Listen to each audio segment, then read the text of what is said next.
नमस्कार, मैं हूं सोमदत्त शर्मा और इस वक्त मैं मुंबई के गोरेगांव के पत्राचाल इलाके में हूं।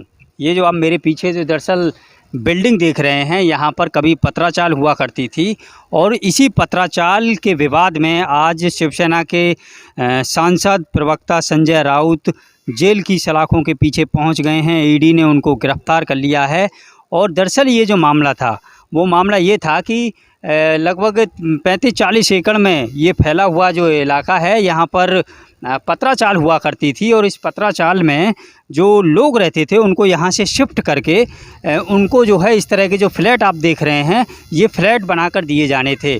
इसके लिए महाड़ा ने जो है गुरु आशीष कंस्ट्रक्शन नाम की एक कंपनी से जो है टाई अप किया था और उसको ये फ्लैट बनाने थे। लेकिन इस गुरु आशीष कंस्ट्रक्शन कंपनी का जो मालिक था प्रवीण राउत, उसने जो है इस ज़मीन में से लगभग 40 एकड़ ज़मीन में से ये जो आप देख रहे हैं मेरे पीछे, ये प्राइवेट बिल्डर को बेच दी। ये प्राइवेट बिल्डर ने देखिए आलीशान जो फ्लैट हैं वो बना दिए हैं, इनको बेच भी दिया गया है लेकिन एनओसी नहीं मिली है, जिसकी वजह से ये फ्लैट खाली हैं। अब मैं उन लोगों से आपको मिलवाना चाहता हूं जो लोग इस पत्राचाल जब यहाँ पर हुआ करती थी तो उसमें रहते थे। आज 15 से 20 साल से ज़्यादा का समय हो गया है, ये वही लोग हैं जो यहाँ पर रहते थे और आज तक इनको घर नहीं मिला है। उसके पीछे की वजह ये है कि देखिए ये जो 5-6 जो फ्लोर बन गए हैं वो बने रह गए हैं, इसके आगे काम शुरू नहीं हुआ है। दादा, मैं आपसे जानना चाहूँगा आपका नाम क्या है? समीर नाइक। समीर जी, ये बताइए आपने जो है इतनी मेहनत से इस घर को बनाया होगा यहाँ पर जब चाल हुआ करती थी, और जब सरकार ने जो है एक बिल्डर को जो है अपॉइंट किया कि भाई आप जो है आपको घर बना के दिया जाए, जब फ्लैट बना के दिया जाए, 15 से 20 साल हो गए हैं, आप जो है अभी भी वहीं पर हैं, यानी कि आपको फ्लैट नहीं मिला है और ऊपर से आप लोगों के साथ चीटिंग हो गई और आपको किराया भी नहीं मिल रहा है। हमको किराया नहीं मिल रहा है, पहली बात है, और घर जल्दी मिलनी चाहिए। बिल्डर, सोसाइटी और माड़ा, ये ट्राई पार्टी एग्रीमेंट था, उसमें से एक की खाली माड़ा ने भी देखा नहीं हमारे पास। मेन है माड़ा ने जवाबदारी से देखना चाहिए था, वो देखा नहीं और बिल्डरों ने हमको फंसा दिया। अच्छा, आपका भी यहाँ पर फ्लैट था, आपने सोचा होगा कि भाई यहाँ से जो झोपड़पट्टी थी उसमें से हम निकल के और एक आलीशान फ्लैट में जाएंगे, लेकिन इंतज़ार तो बहुत लंबा हो गया आपका। एक तो पहली बात तो यहाँ झोपड़पट्टी नहीं थी, पत्थर की चाल थी जिसमें 8-8 घर थे, बहुत बढ़िया सुकून से हम लोग रहते थे। लेकिन ये पत्राचाल जो कहते, जो दोनों की दीवार जो थी, दीवारें भी पत्थर की थी, तो कई सालों के बाद 70-80 सालों के बाद में पत्थर सड़ने लगे, तो इसका रीडेवलपमेंट करना ज़रूरी था। ठीक है, तो रीडेवलपमेंट में जब ये निकली 2007 में पहला एग्रीमेंट हुआ और ये कंस्ट्रक्शन में 2008 और 9 में 2 साल में पूरी कॉलोनी यहाँ से खाली करके दी। हम लोग जो आज जो घर मांग रहे हैं, जो भाड़ा मांग रहे हैं, लोगों को ऐसा लग रहा है कि ये लोग भीख मांग रहे हैं। उल्टा हम लोगों ने 70-80 साल माड़ा की ये 47 एकड़ ज़मीन जो है बिना एक अनधिकृत बांधकाम होते ये सब संभाली, तो उसका मुआवजा है हमको मिलना चाहिए। हमको अच्छे घर मिलने चाहिए और जो हमारा हक का भाड़ा है, जो 40,000 भाड़ा मिल रहा था, वो हमको मिलना चाहिए। अभी माड़ा ने जो टेंडर निकाल के ये कंस्ट्रक्शन चालू किया है, उसके लिए हम लोग को 6 साल लगे उनको ये कहने के लिए कि ये माड़ा की जवाबदारी है और ये वो बांध के देंगे। अभी टेंडर निकलने के बाद में अभी 3 महीने से बांधकाम चालू हुआ है, लेकिन जो हमको भाड़ा मिलना चाहिए उसका अभी भी जो सवाल है वो जैसे के तैसे ही पड़ा है। आज भी माड़ा को इसमें से 2.5 से 3 हज़ार करोड़ का मुनाफा है, फिर भी जो 200 करोड़ का हमारा भाड़ा जो थकित भाड़े का जो अमाउंट है वो देने के लिए माड़ा आज भी तैयार नहीं है। मतलब शासन हो, प्रशासन हो, आज इतना होने के बावजूद भी इतने सवाल, इतने सब गुने जब जो बाहर आ रहे हैं, उसके बावजूद भी यहाँ के लोगों को न्याय देने के लिए कोई आगे नहीं आ रहा है। आपको ये कब पता लगा था कि इसका जो गुरु कंस्ट्रक्शन जो कंपनी थी, गुरु आशीष कंस्ट्रक्शन, उसका मालिक जो प्रवीण राउत था, उसने 55 लाख रुपए जो है संजय राउत की पत्नी के खाते में भेजे थे, इस बात की जानकारी थी आपको? नहीं, हम तो टेनेंट हैं, हमको ये सब कुछ जानकारी नहीं इसमें से, क्योंकि जब मीडिया में आता है तभी हमको पता चलता है कि प्रवीण राउत कौन है, संजय राउत कौन है। बाकी टेनेंट को कुछ नहीं मालूम है कि भाई प्रवीण राउत कौन है और संजय राउत कौन है, क्योंकि हमको कोई लेना देना नहीं। हम आपको मिली भगत लगती है कि मिली भगत हुई होगी? मिली भगत होगी रहेगी ये मालूम नहीं है, लेकिन कैसा है माड़ा और सोसाइटी, हम लोग का सोसाइटी से वास्ता है। हम सोसाइटी को पूछते कि बाबा भाड़ा कब आएगा, और सोसाइटी बोलते बाबा माड़ा के अधिकारी से बात की है, अभी कुछ ही देरों में कुछ ही दिनों में मिलने वाला है। बस हमको बाकी कुछ नहीं मालूम है कि वे किसको अरेस्ट कर रहे क्या कर रहे।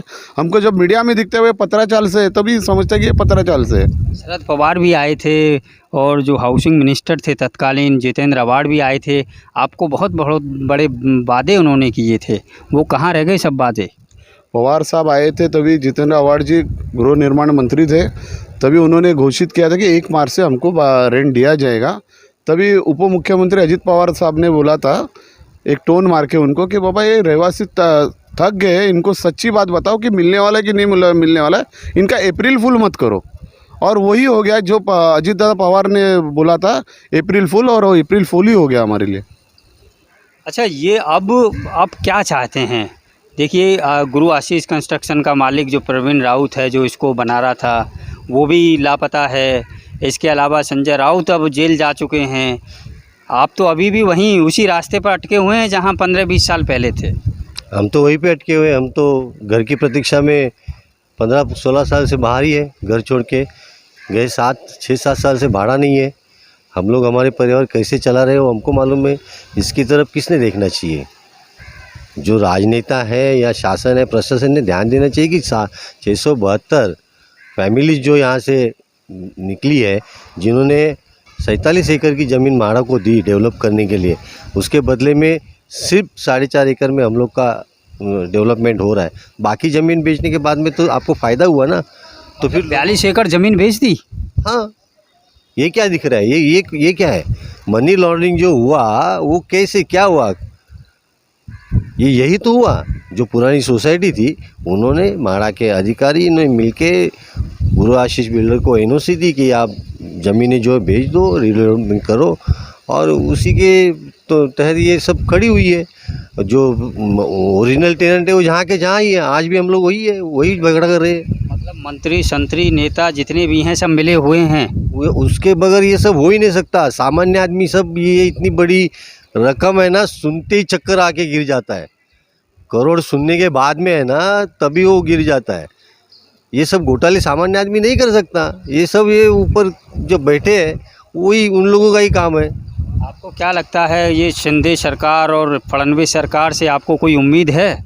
देखिए, अभी तो उम्मीद तो हम जो उस गद्दी पे बैठता है उससे हम गए 16 साल से उम्मीद ही करते आ रहे हैं, लेकिन हमारी उम्मीदें सिर्फ उम्मीदें ही रह गई। शिंदे सरकार आवे, ठाकरे सरकार आवे, कांग्रेस सरकार आवे, कोई हमको हमारे घर से मतलब है। सरकारें कितनी बदली लेकिन घर नहीं मिला है। आपको लग रहा है कुछ शिंदे साहब इतना जो है बाला साहब ठाकरे का नाम लेकर आगे बढ़ रहे हैं, आपका भी जो काम अटका हुआ है आपको घर मिलेगा आपका? शिंदे सरकार से अभी उम्मीद है कि वो फास्ट करके दे दे, क्योंकि उनके साथ जुड़े देवेंद्र फडणवीस जी साहब। क्योंकि फडणवीस साहब को पत्राचाल का पूरा इतिहास मालूम है। वो 2 बार आ चुके हैं हमारे पत्राचाल में। अभी मेरे को मिलता है दोनों मिलके हमको न्याय दे सकते हैं। वादा पूरा होता है, ऐसे फिल्मों में सुना है हमने। वादा पूरा हुआ ही नहीं है। मेरी तीसरी चौथी जनरेशन है, इनकी तीसरी चौथी जनरेशन, पूरी सदियां यहाँ बीत चुकी है। यहाँ के हर बारिश, हर गर्मी और हर जाड़े का मौसम हमने देखा है, लेकिन अभी तक वादा पूरा नहीं हुआ है। घर नहीं मिल रहा है, भाड़ा नहीं मिल रहा है, और जो कमिटमेंट जो है ट्राईपार्टी एग्रीमेंट में की थी वो नहीं मिल रही है। हमें किस भी पॉलिटिकल चीज़ से लेना देना नहीं। जैसे रमाकांत जी ने कहा कि बड़े लोगों की बड़ी बातें हैं, पत्राचाल के प्रोजेक्ट में किसने कितना निचोड़ा, किसने कितना खाया, उससे हमें कुछ भी लेना देना नहीं है। बार बार यह कहते हैं हमें राजनीति से कोई लेना देना नहीं है, फिर कोई भी पार्टी का हो, हमें कोई लेना देना है। हमें सिर्फ घर, भाड़ा और हमारी कमिटमेंट पूरी करनी है, और हम किसी के लिए ऊपर एलिगेशन नहीं करेंगे।